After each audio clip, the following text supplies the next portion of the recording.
Hi guys, I'm Angie and this is I think my name's Harold Jones, and I'm going to go with that for today. that's the one you chose for today. That's today's name. Yes. Sorry for the voice. Apparently I sing and talk too much, so I'm losing my voice. But for today, quite a bit, a little topic that kind of We're came going up. to get into. Sorry, I I didn't know mean it's to okay. interrupt you, but I want to go in a specific direction. And since you're losing your voice from talking too much, from screaming at me is what it is. But anyway, um, it's going to be about more or less a paper chase. Oh. And since Angie is our paper person, Right. she's going to give us kind of a little summary of documents and what should and should not be done. Give us the rundown on the story. Well, first things first is know your documents, know your forms. I know most brokers probably don't go, read it verbatim to their clients, but they should probably summarize, you know, what's going on. And there's a transaction where you're have a listing agreement with the seller, and for some reason, seller wants to cancel it and or expires but cancels. We'll use that phrase. Then it becomes an issue of, does the seller owe that firm compensation?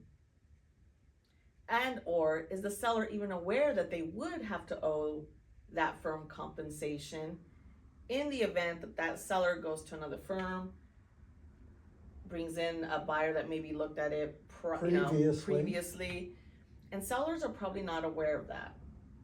I don't think they know what can happen. And I think as agents, I'm not sure if we're even disclosing that or if we're just skimming through that part of the form. Thoughts? Thoughts? How many people, even in the business, are aware of it? Is kind of my thought. I mean, all of the documents are quite complicated, right? You deal with them daily. You can read a paragraph 10 times and still not understand it. The other thing is you need to remember all of the documents are drawn up by attorneys.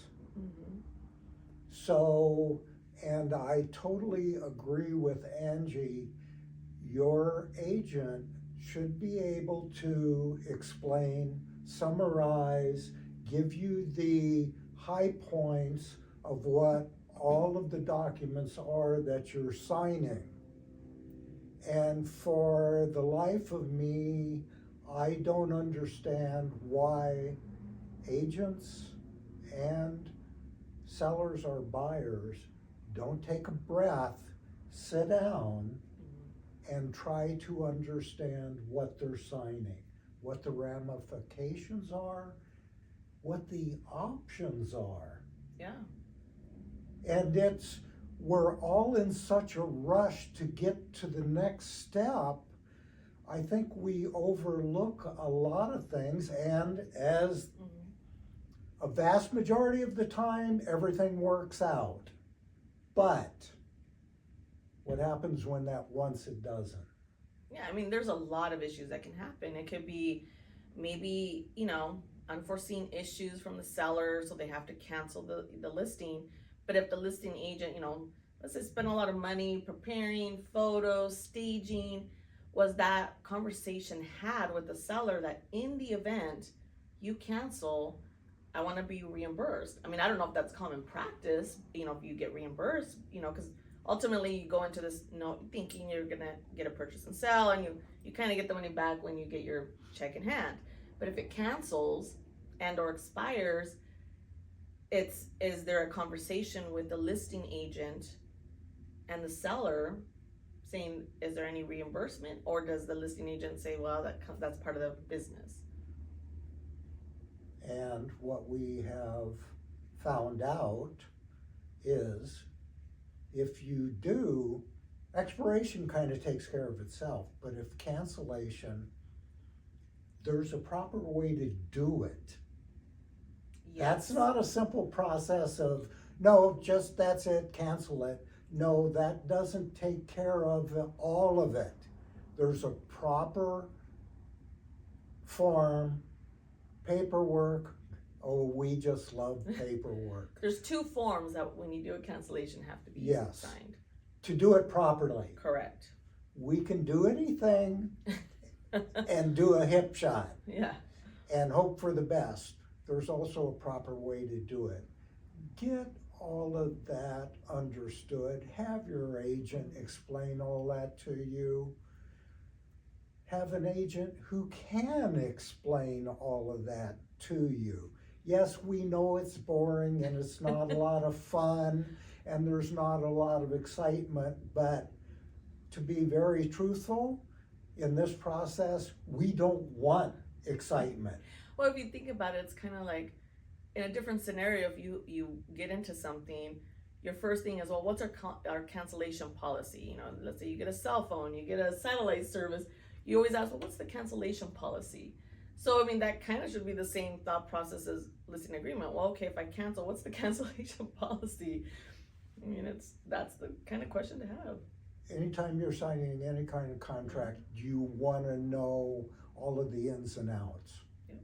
That's it, bottom line, and I don't care what kind of a contract it is. Yep. I'm not signing anything blindly. That's it. It might take some time, I might have to go through it, but I'm just not going to put my name on it. Anyway, that's my point of view as far as that goes. Yep. So point of all of this is read, pay attention, know what you're signing, and know your options.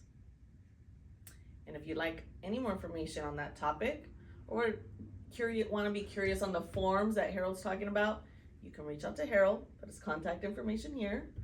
And other than that, I hope it's helpful. Yeah.